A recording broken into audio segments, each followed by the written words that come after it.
Hello friends, this is Ankit Bhardwaj and today I'm gonna discuss here hysteresis losses. So, at the end of the video, I will discuss some multi-objective questions related to BH curve and hysteresis losses. So I suggest you to watch this video till end. And if you are watching my video for the first time, do subscribe to my channel so that you don't miss any upcoming video. So let's start. Before starting the BH curve and hysteresis losses, I would like to tell you something about the magnetic circuit and the electric circuit. In the electric circuit, we have electromotive force because of which is required to produce a current in the circuit. In the same way, in magnetic circuit, we have magnetomotive force, which is the multiplication of number of turns and the amount of current in it, which is required to produce a flux in the core.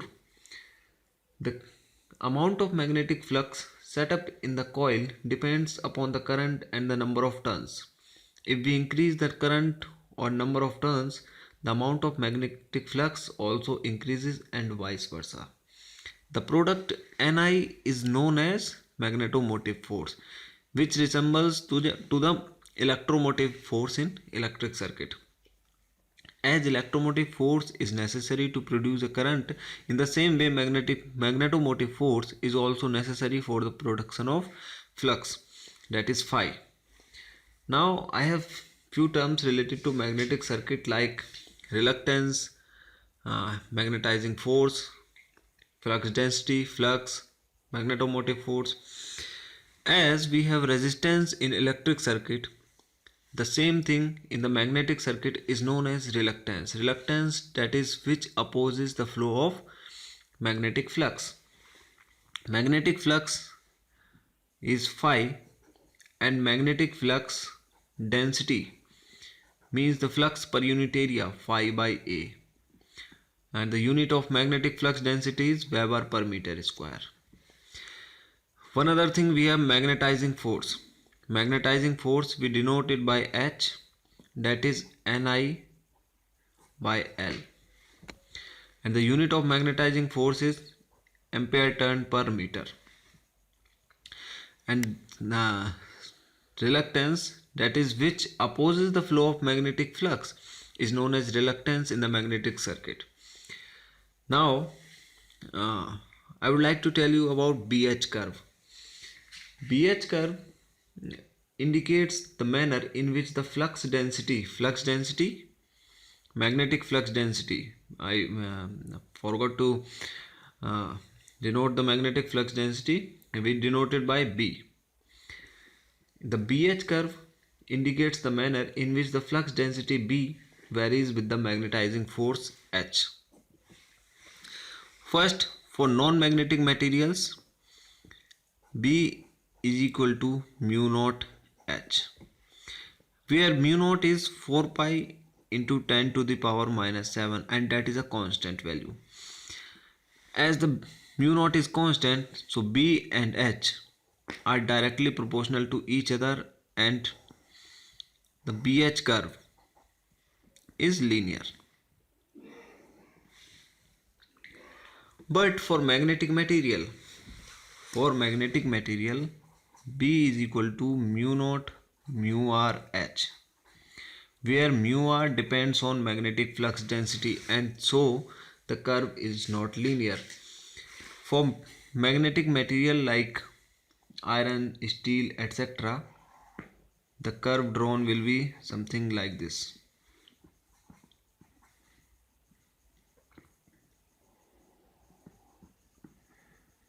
And this point will denote the magnetic saturation.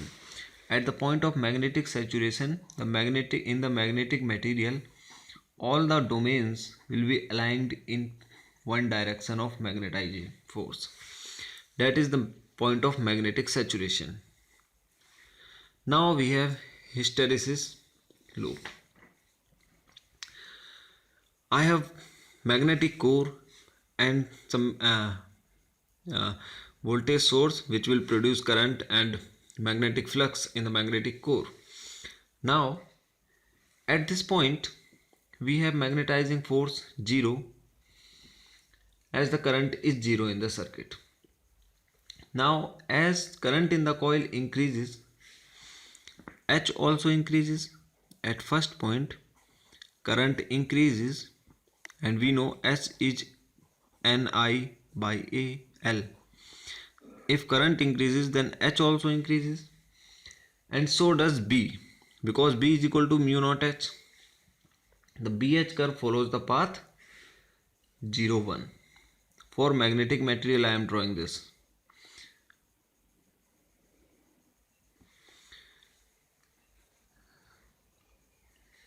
The BH curve follows the path 0 1. Note that the point 1 is the beginning of magnetic saturation. Here at the point 1 all the magnetic domains in the circuit are perfectly aligned in the direction of magnetizing force. Now if H is reduced by reducing the current in the winding, the curve follows the path 1 2.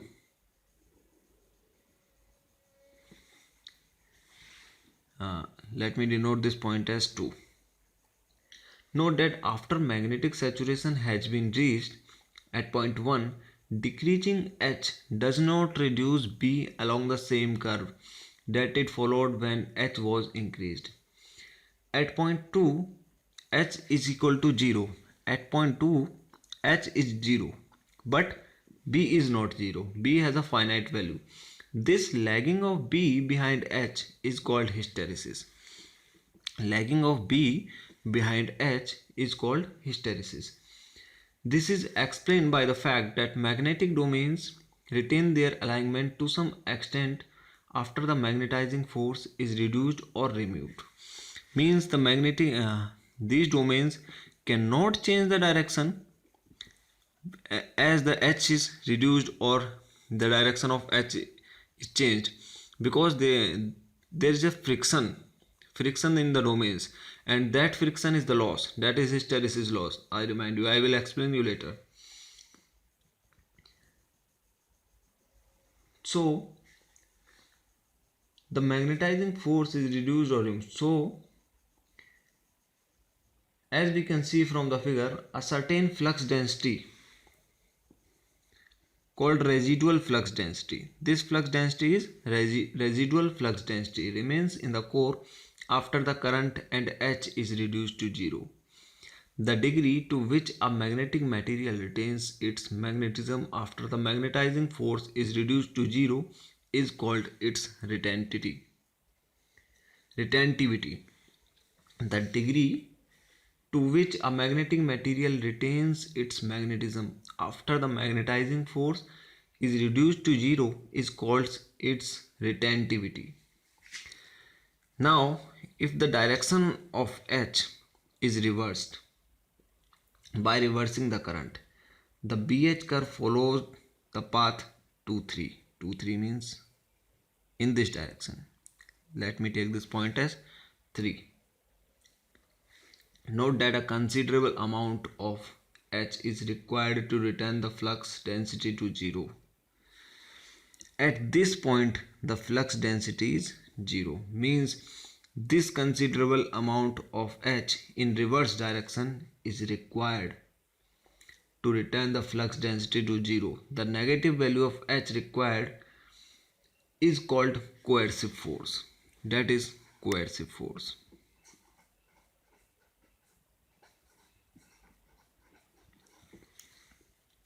Clear?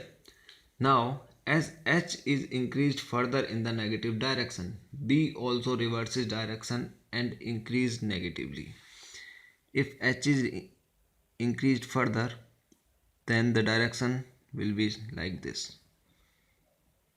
And if H is reduced at this point also, H is 0 but B is not 0. This will resemble with point 2.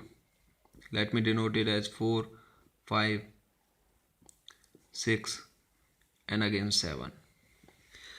For one complete cycle of H, once in the positive direction and again in the negative direction, there will be some extra force required to reduce the magnetic flux density to 0, because there is the retentivity of the material to uh, regain, actually to have some magnetic flux density when the magnetizing force is reduced to zero. Now, what is hysteresis loss? When a magnetic material is subjected to one cycle of magnetization, B always lags behind, so that the resultant BH curve forms a closed loop. B always lags behind, so that the magnetizing BH curve forms a closed loop called hysteresis loop. When a magnetic material is subjected to a cycle of magnetization, an energy loss takes place due to the domain friction that I was explaining you earlier. Means when H is increased, the magnetic domains aligned in one direction. But when we reverses the direction of H by simply reversing the connection, these domains cannot reverse with H because there is a certain amount of friction among the domains, and that friction is the loss in the form of heat, that is hysteresis loss. Okay, now we have Steinmetz's hysteresis law to calculate the amount of loss because of hysteresis curve. We need to remind it like hysteresis loop is directly proportional to maximum flux density to the power 1.6. Energy loss is directly proportional to that is maximum flux density to the power 1.6, and the formula for hysteresis power loss is eta f B max power 1.6 into V, where F is frequency, V is voltage, B max is maximum flux density. Now we have some importance of hysteresis loop, like for silicon steel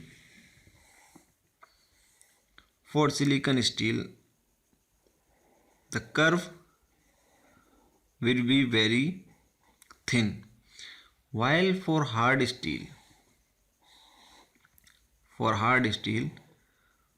the curve may be very wide.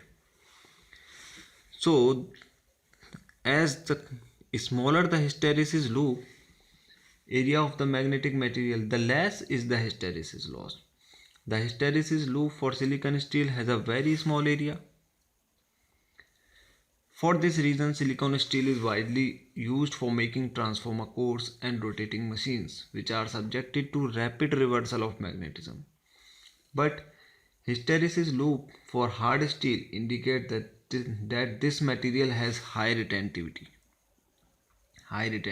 and coercivity. Therefore, hard steel is quite suitable for making permanent magnets. Now we have some MCQs related to BH curve. First, the BH curve for which kind of material will be a straight line. As I have already told in my discussion that for non-magnetic material the BH curve will be a straight line. And what is non-magnetic material among these? That is air. Now hysteresis is the phenomena of the phenomena of lagging of B behind H. We have the point 2 in the figure represents point 2. What point 2 represents? As I have already told you, residual flux density. Next question is the hysteresis cycle for a material of transformer is. For a material of transformer, the hysteresis cycle is tall and narrow because wider the hysteresis loop, the losses are more. So it should be narrow. Next is the BH curve for a ferromagnetic material is. What kind of ferromagnetic material is? That is magnetic material. And for magnetic material, as I have already told, the BH curve will be non-linear. And the last question, the hysteresis effect on an electric machine results in power loss, raises machine temperature, reduces machine efficiency. Hysteresis effect have all these things. So if you like my video, do subscribe to my channel and share with your friends. Like and comment. Thank you.